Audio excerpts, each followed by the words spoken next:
question is, a body of mass 2 kg is thrown vertically upwards with a velocity of 20 meter per second. What will be the potential energy at the end of 2 seconds? वही मैंने बार बार आपको बोला है कि in physics आपका नाम a very small figure, it also plays an important role for solving your questions perfectly. Now देखिएगा, सबसे पहले given में आपका नाम, the first point is mass of body m is equal to आपका कितना है, that is 2 kg. Unit of mass is perfect, kg में है आपका. Is that clear? अब यहाँ पे देखिएगा ये the word vertically upwards जब होता है when you are throwing any object from bottom to top, उस समय फाइनल वेलोसिटी आपकी क्या होती है? Final velocity is 0. हमें ऊपर से नीचे जब आप गिरेंगे freely fall object, initial velocity 0. A body starts from rest, initial velocity आपकी 0. A body stops after applying brakes, final velocity आपका नाम 0. ये सारी चीज पीछे के जितने भी आपके नाम लेसन्स हैं उनमें से आपको ये लेसन भी लेना चाहिए. अब आपका नाम ऑब्जेक्ट आपका नाम m is equal to 20 kg का कोई ऑब्जेक्ट आपका नाम देखो इज थ्रोन वर्टिकली अपवर्ड्स आपका. इसका मतलब ये जो होगी now this is initial velocity u is equal to आपका नाम दिस इज 20 मीटर पर सेकेंड होगा. अब देखो ये आपको you have to find out the height. आपका देखो what will be the potential at the end of आपका ये, तो पहले आपको हाइट निकालनी होगी तब जाकर के आप पोटेंशियल एनर्जी निकालेंगे. दिमाग में कैलकुलेशन याद रखिएगा क्योंकि आई वांट h कहां से आएगा.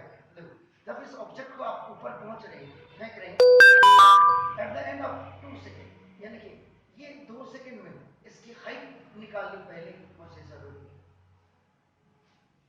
आप समझ रहे हैं? इसका मतलब the third thing is time आपका नाम time is equal to आपका t and that is given as a 2 second. Unit is also perfect. Unit आपकी क्या है? Perfect. Is that clear? Time हो गया आपका नाम देखो कितनी चीजें दी आपका नाम देखो. अब जब आप इसको ऊपर फेंक रहे हैं, जब आप ऊपर वर्टिकली अपर, तो ग्रेविटी इज अपोजिट. ग्रेविटी आपकी अपोज करेंगे तो आपका नाम है इसके acceleration due to gravity g is equal to आपका 10 दिया तो -10 मीटर पर सेकेंड स्क्वायर कायदे से ये हो जाएगा क्योंकि नीचे से आप ऊपर को फेंक रहे हैं. Is it clear? ये दिखाना पड़ेगा भले कैलकुलेशन में आप क्या कर रहे हैं ये तो आपका बात नहीं. तो ना अगर यहां से यहां 2 सेकंड में आपकी जो हाइट है, let the vertical height in it reaches, let the vertical height it reaches in 2 second b h meter. ये जो मैंने यहाँ पे दिखा दिया ये देखिए, ठीक है ना. इसी में देखिए आपका ये b पार्ट में आपका देखो आपको निकालना क्या है? Potential energy. देखिए तो आपका टू फाइंड आउट में आपका देखो आपको निकालना है. देखो ये मैंने यहाँ 2 क्यों लिखा अभी आपको पता लग जाएगा. पोटेंशियल एनर्जी, लेकिन पोटेंशियल एनर्जी के लिए मेरे पास m भी है, मेरे पास g भी है, मेरे पास h नहीं है. तो देखो दैट्स व्हाई मुझे h निकालना है, जो देखो मैंने यहाँ पे आपका लिखा. गिवन हो गया तो फाइंड आउट हो गया. देखिए आपका नाम.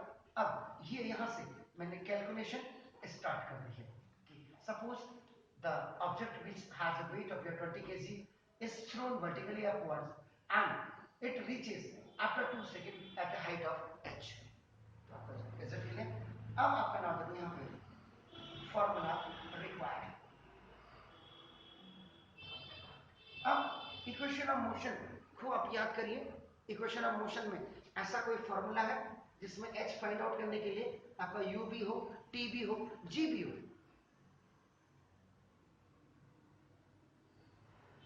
याद रखिएगा वर्टिकली अपवर्ड्स है, फॉर्मूला याद रखिएगा.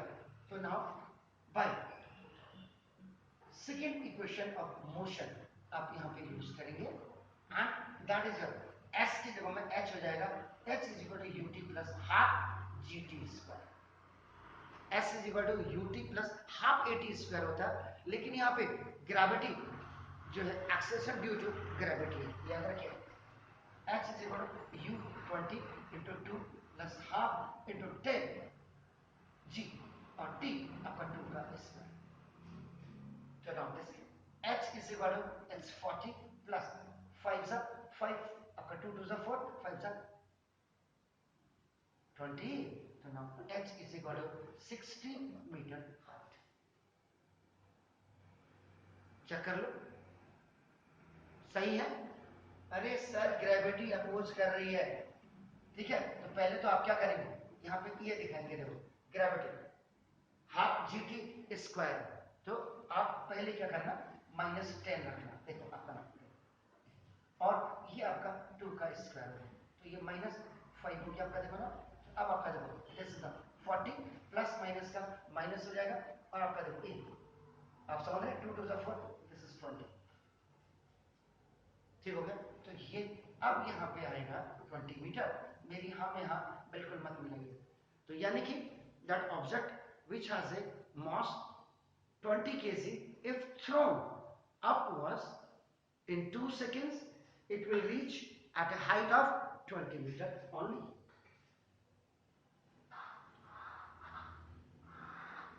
आ गया यहाँ। अब आपने क्या करना है, आपका ना देखो this is the second formula आप यूज करेंगे। Why? Because that is potential energy। तो ना देखो potential energy is equal to mgx।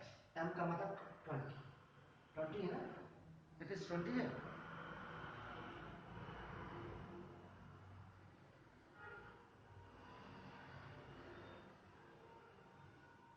2 kg, ठीक है, इंटू जी आपके पास कितना है, नाउ दैट इज 10 और इंटू हाइट कितनी आ गई आपकी, नाउ 20, तो 2 to the 4 यानी कि दिस इज 400 जूल आपकी पोटेंशियल एनर्जी हो गई। कोई शक है तो बताइएगा प्लीज, लेकिन ये जो कैलकुलेशन स्टार्ट्स हैं इनको थोड़ा सा क्लियरली देखिएगा। अब ना देखो सॉल्यूशन नंबर 4 गिवन, गिवन में 1 kilowatt motor is use, 1 kilowatt की मोटर को यूज किया जा रहा है H2 वाटर, वाटर को पंप अप करने के लिए किसी कुएं से जो 10 मीटर गहरा है। Calculate the quantity of water, इसका मतलब मॉस निकालना होगा आपको ना, बहुत क्लियर करिएगा, याद रखिएगा। तो ना अब इसका मतलब given power of motor, power of motor P is equal to 1 kilowatt, और 1 किलोवाट मेजरमेंट आपका कितना होता है 1000 वाट, तो पावर की unit watt. Sure sir, clear. कितनी हाइट तक आपको है, आपका देखो ये H इज इक्वल टू आपका नाम है height to lift water, water को लिफ्ट कितनी हाइट तक करना है आपका नाम देखो, दिस ये आपका 10 मीटर, ये आपका गिवन हो गया, इज इट क्लियर। उसके बाद अब आपको कैलकुलेट द क्वांटिटी, मॉस आपको निकालना है, देखो मॉस, तो मॉस और एक चीज है ये 1 सेकंड में निकालना है, तो देखो ना टाइम इज इक्वल टू आपका time is equal to 1 second में इतना, तो ये हो गया आपका, इतनी चीजें आपको गिवन है आपका, इज इट क्लियर। अब हमें निकालना है एक तो क्वांटिटी, क्वांटिटी तो क्वांटिटी कैसे निकलेगी ये आपने देखना है ना। तो टू फाइंड आउट, फर्स्ट आपका देखो ए हो गया, टू फाइंड आउट, आपको फाइंड आउट में आपका क्या करना है, आपको नाम देख लीजिएगा मॉस, मॉस ऑफ वाटर, ये आपका m इज इक्वल टू आपको फाइंड आउट करना है, इज इट क्लियर। फाइंड, तो सी देखिएगा आपका नाम calculation, this is a very important step आपका नाम जो कैलकुलेट, इसमें आपका नाम जो रिक्वायर्ड फार्मूला है वो आपका use, wait I said to you आपका नाम what is given, what is what you have to find out which required formula you will use, and in mainly the formula which you are using, the units are okay or not. If not okay, then you please convert according to the needs, according to the demand. हो गया clear sir? तो अब आप क्या करेंगे ना, power power P is equal to आपका क्या होता है work done over time taken. Is that clear? Fine. और नाउ वर्क डन, क्योंकि पानी को आप 10 मीटर की हाइट तक ऊपर निकाल रहे हैं तो आपका ये इज इक्वल टू यही आपकी पोटेंशियल एनर्जी हो जाएगा एंड दैट इज आपका देखो mgh. Is that clear? So now you place this mgh here in this equation number. So now देखिए आप तो मैथ वाले बच्चे हैं, तो now देखो substitute the value of w in equation number 1. ये तो ये power p is equal to जो w है in place of mgh over आप क्या करेंगे a.